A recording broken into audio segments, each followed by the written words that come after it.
2 ദിനവൃത്താന്തം അധ്യായം 13. ജെറൊബോവാം രാജാവിൻ്റെ 18-ാം ഭരണവർഷം അബിയ യൂദായിൽ വാഴ്ച തുടങ്ങി. അവൻ ജെറുസലേമിൽ 3 വർഷം ഭരിച്ചു. ഗിബെയായിലെ ഊറിയേലിൻ്റെ മകൾ മിക്തായ ആയിരുന്നു അവൻ്റെ അമ്മ. അബിയായും ജെറൊബോവാമും തമ്മിൽ യുദ്ധം നടന്നു. വീരപരാക്രമികളായ 4,00,000 യോദ്ധാക്കളോടുകൂടി അബിയ യുദ്ധത്തിന് പുറപ്പെട്ടു. ജെറൊബോവാം 8,00,000 യുദ്ധവീരന്മാരെ അണിനിരത്തി. എഫ്രായിം വനപ്രദേശത്തിലുള്ള സെമറായിം മലയിൽ നിന്നുകൊണ്ട് അബിയ വിളിച്ചു പറഞ്ഞു, ജെറൊബോവാമും സകല ഇസ്രായേലരും കേൾക്കട്ടെ. ഇസ്രായേലിൻ്റെ ദൈവമായ കർത്താവ് ലവണയുടമ്പടിയാൽ ദാവീദിനും പുത്രന്മാർക്കും ഇസ്രായേലിൻ്റെ രാജ്യത്വം ശാശ്വതമായി നൽകിയിരിക്കുന്നത് നിങ്ങൾക്കറിഞ്ഞുകൂടെ? എങ്കിലും നെബാത്തിൻ്റെ മകൻ ജെറൊബോവാം ദാവീദിൻ്റെ മകനായ സോളമൻ്റെ ദാസനായിരിക്കെ തൻ്റെ യജമാനെതിരായി മത്സരിച്ചു.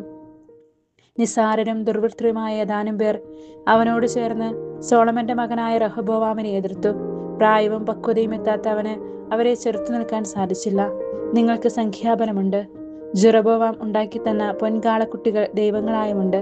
തന്നിമിത്തം ദാവീദിന്റെ സന്തതിക്ക് നൽകിയിരിക്കുന്ന രാജ്യത്വത്തോട് ചെറുത്തു നിൽക്കാമെന്ന് നിങ്ങൾ വിചാരിക്കുന്നുവോ?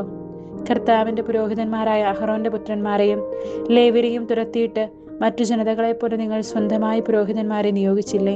തന്നെ പ്രതിഷ്ഠിക്കാൻ ഒരു കാളക്കുട്ടിയെയോ 7 മുട്ടാടുകളെയോ കൊണ്ടുവരുന്ന ഏവനും ദൈവമെന്ന് പറയപ്പെടുന്ന നിന്റെ ദേവന്മാർക്ക് പുരോഹിതനായിത്തീരുന്നു. എന്നാൽ കർത്താവാണ് ഞങ്ങളുടെ ദൈവം. അവിടുത്തെ ഞങ്ങൾ പരിത്യജിച്ചിട്ടില്ല. കർത്താവിന് ശുശ്രൂഷ ചെയ്യാൻ അഹ്റോന്റെ പുത്രന്മാരും അവരെ സഹായിക്കാൻ ലേവ്യരും ഞങ്ങൾക്കുണ്ട്. അവർ എന്നും രാവിലെയും വൈകുന്നേരവും കർത്താവിന് ദഹനബലികളും പരിമള ധൂപങ്ങളും അർപ്പിക്കുന്നു.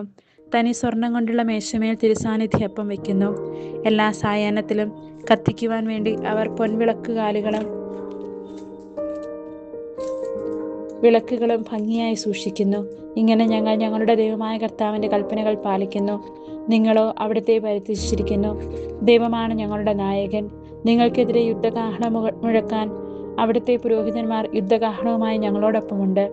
ഇസ്രായേൽ സന്തതികളെ, നിങ്ങളുടെ പിതാക്കന്മാരുടെ ദൈവമായ കർത്താവിനോട് യുദ്ധത്തിന് ഒരുമ്പിടരുത്. നിങ്ങൾ വിജയിക്കുകയില്ല. ജെറൊബോവാം യൂദാ സൈന്യത്തെ പിന്നിൽ നിന്ന് ആക്രമിക്കാൻ പതിയിരിപ്പുകാരെ അയച്ചിരുന്നു. അങ്ങനെ സൈന്യം മുൻപിലും പതിയിരിപ്പുകാർ പിന്നിലുമായി യൂദായെ വളഞ്ഞു. മുന്നിലും പിന്നിലും ആക്രമണം ഉണ്ടായപ്പോൾ യൂദാ സൈന്യം കർത്താവിനോട് നിലവിളിച്ചു. പുരോഹിതന്മാർ കാഹളമൂതി. യൂദാ സൈന്യം പോർവിളി നടത്തി. അവർ ആർത്ത് വിളിച്ചപ്പോൾ അബിയായുടെയും യൂദായുടെയും മുൻപിൽ ജെറൊബോവാമിനെയും ഇസ്രായേലിനെയും ദൈവം തോൽപ്പിച്ചു. ഇസ്രായേൽ സൈന്യം യൂദായുടെ മുൻപിൽ തോറ്റോടി. ദൈവം അവരെ യൂദായുടെ കൈകളിൽ ഏൽപ്പിച്ചു. അബിയായും സൈന്യവും കൂട്ടക്കൊല നടത്തി.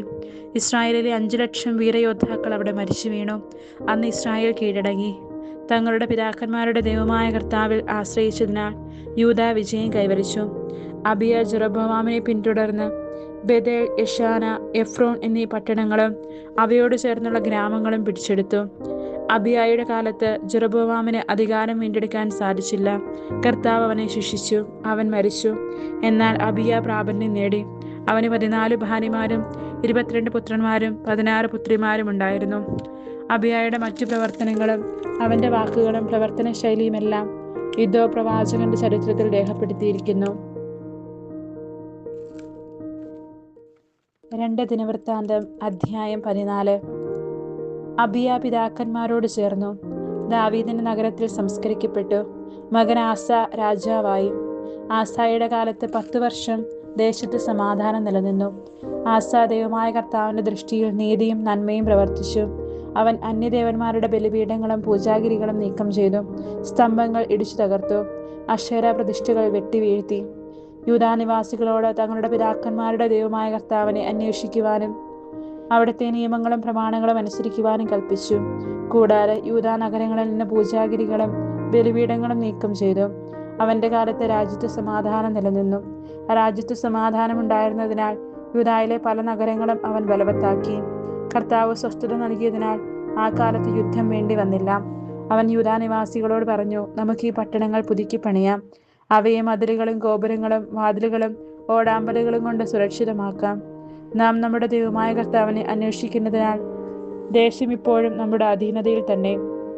നാം വിളിച്ചപേക്ഷിച്ചു. അതിർത്തികളിലെല്ലാം അവിടുന്ന് സമാധാനം നൽകിയിരിക്കുന്നു. അങ്ങനെ അവർ എല്ലാം പണിത് ഭദ്രമാക്കി. ആസായ്ക്ക് യൂദായിൽ നിന്ന് കുന്തവും പരിചയം ധരിച്ച 3,00,000 പടയാളികളും ബെഞ്ചമിനിൽ നിന്ന് ചെറുപരിചയും വില്ലും ധരിച്ച 2,80,000 പേരും ഉണ്ടായിരുന്നു. ഇവരെല്ലാം ധീരയോദ്ധാക്കളായിരുന്നു. എത്യോപ്യനായ സേറ 10,00,000 പടയാളികളും 300 രഥങ്ങളുമായി അവർക്കെതിരെ മരേഷ വരെ എത്തി. ആസ അവനെതിരെ പുറപ്പെട്ടു. ഇരുകൂട്ടരും മരേഷയിലെ സഫാത്ത താഴ്വരയിൽ അണിനിരന്നു. അപ്പോൾ ആസ തന്റെ ദൈവമായ കർത്താവിനോട് നിലവിളിച്ചു.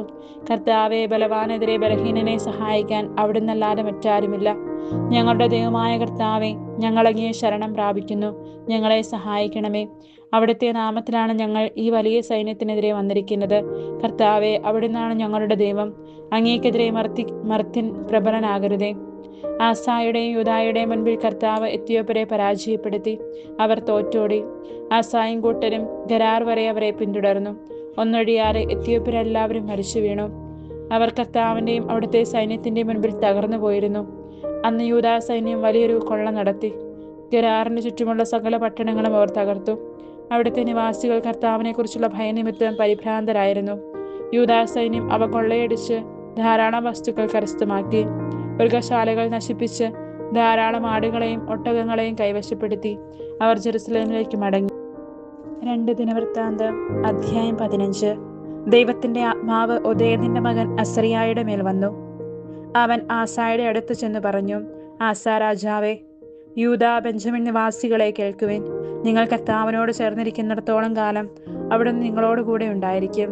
നിങ്ങൾ അവിടുത്തെ അന്വേഷിച്ചാൽ കണ്ടെത്തും. നിങ്ങൾ അവിടുത്തെ പരിത്യജിച്ചാൽ അവിടെ നിങ്ങളെയും പരിത്യജിക്കും. സത്യദൈവമോ പഠിപ്പിക്കാൻ പുരോഹിതനോ നിയമമോ ഇല്ലാതെ ഇസ്രായേൽ ദീർഘകാലം കഴിച്ചു. എന്നാൽ കഷ്ടതകൾ നേരിട്ടപ്പോൾ അവർ ഇസ്രായേലിന്റെ ദൈവമായ കർത്താവിലേക്ക് തിരിഞ്ഞു. അവർ അവിടുത്തെ അന്വേഷിച്ചു, കണ്ടെത്തി. അന്ന് സകല ദേശങ്ങളിലും അക്രമങ്ങളും കലാപങ്ങളും നടമാടിയിരുന്നതിനാൽ ആരും സുരക്ഷിതരായിരുന്നില്ല. ദൈവം സകലവിധ ദുരിതങ്ങളും അവരുടെ മേൽ വരുത്തിയതിനാൽ ജനത ജനതയ്ക്കെതിരായും നഗരം നഗരത്തിനെതിരായി യുദ്ധം ചെയ്തു ഛിന്ന ഭിന്നമായി. നിങ്ങൾ ധീരന്മാരായിരിക്കുവിൻ. നിങ്ങളുടെ കൈകൾ തളരാതിരിക്കട്ടെ. നിങ്ങളുടെ പ്രവൃത്തികൾക്ക് പ്രതിഫലം ലഭിക്കും. ഒദേദിന്റെ മകൻ അസറിയായുടെ പ്രവചനം കേട്ട് ആസ ധൈര്യപ്പെട്ടു. യൂദായിലും ബെഞ്ചമിനിലും എഫ്രായിം മലമ്പ്രദേശത്തും അവൻ പിടിച്ചടക്കിയ നഗരങ്ങളിൽ നിന്ന് മ്ലേച്ഛ വിഗ്രഹങ്ങളെ നീക്കിക്കളഞ്ഞു. ദേവാലയ പൂമുഖത്തിന്റെ മുൻപിലുണ്ടായിരുന്ന കർത്താവിന്റെ ബലിപീഠം പുനരുദ്ധരിച്ചു. കർത്താവ് ആസായുടെ കൂടെയുണ്ടെന്ന് മനസ്സിലാക്കിയപ്പോൾ എഫ്രായിം, മനാസെ, ശിമിയോൻ എന്നീ ഇസ്രായേൽ ഗോത്രങ്ങളിൽ നിന്ന് അനേകർ അവനോട് ചേർന്ന് അവന്റെ രാജ്യത്ത് താമസമാക്കി. യൂദായ്ക്കും ബെഞ്ചമിനും പുറമെ ഇസ്രായേലിൽ നിന്ന് കൂറുമാറി വന്നവരെയും ആസ വിളിച്ചുകൂട്ടി. ആസായുടെ 15-ാം ഭരണവർഷം 3-ാം മാസം എല്ലാവരും ജെറുസലേമിൽ സമ്മേളിച്ചു. തങ്ങൾ കൊണ്ടുവന്ന കൊള്ള മുതലിൽ നിന്ന് 700 കാളകളെയും 7,000 ആടുകളെയും അന്ന് അവർ കർത്താവിന് ബലിയർപ്പിച്ചു. തങ്ങളുടെ പിതാക്കന്മാരുടെ ദൈവമായ കർത്താവിനെ പൂർണ്ണ ഹൃദയത്തോടും പൂർണ്ണാത്മാവോടും കൂടി അന്വേഷിക്കുമെന്നും ഇസ്രായേലിന്റെ ദൈവമായ കർത്താവിനെ അന്വേഷിക്കാത്തവർ പുരുഷനോ സ്ത്രീയോ ബാലനോ വൃദ്ധനോ ആകട്ടെ വധിക്കപ്പെടണമെന്നും അവർ ഉടമ്പടി ചെയ്തു. ആർത്തു വിളിച്ച് കൊമ്പും കുഴലും ഊതിക്കൊണ്ട് കർത്താവിന്റെ നാമത്തിൽ അവർ ശപഥം ചെയ്തു. യൂദാ മുഴുവനും ഈ ശപഥത്തിൽ ആഹ്ലാദിച്ചു. പൂർണ്ണ ഹൃദയത്തോടെ പ്രതിജ്ഞ ചെയ്യുകയും പൂർണ്ണ മനസ്സോടെ കർത്താവിനെ അന്വേഷിക്കുകയും ചെയ്തു. അവിടുന്ന് അവർക്ക് ദർശനമരുളി എങ്ങും സ്വസ്ഥത നൽകുകയും ചെയ്തു. ആസ രാജാവിന്റെ പിതാമഹി മാഖ അക്ഷേര ദേവതയുടെ മ്ലേച്ഛ വിഗ്രഹം ഉണ്ടാക്കിയതിനാൽ അവളെ അമ്മറാണി എന്ന സ്ഥാനത്ത് നിന്ന് മാറ്റി.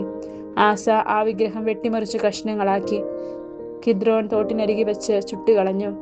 പൂജാഗിരികൾ ഇസ്രായേലിൽ നിന്ന് നീക്കം ചെയ്തില്ലെങ്കിലും ജീവിതകാലം മുഴുവനും ആസ ഹൃദയവിശുദ്ധി പാലിച്ചു. തന്റെ പിതാവും താനും കാഴ്ചവെച്ച സ്വർണവും വെള്ളിയും പാത്രങ്ങളും അവൻ ദേവാലയത്തിലേക്ക് കൊണ്ടുവന്നു. അവന്റെ 35-ാം ഭരണവർഷം വരെ യുദ്ധമൊന്നും ഉണ്ടായില്ല.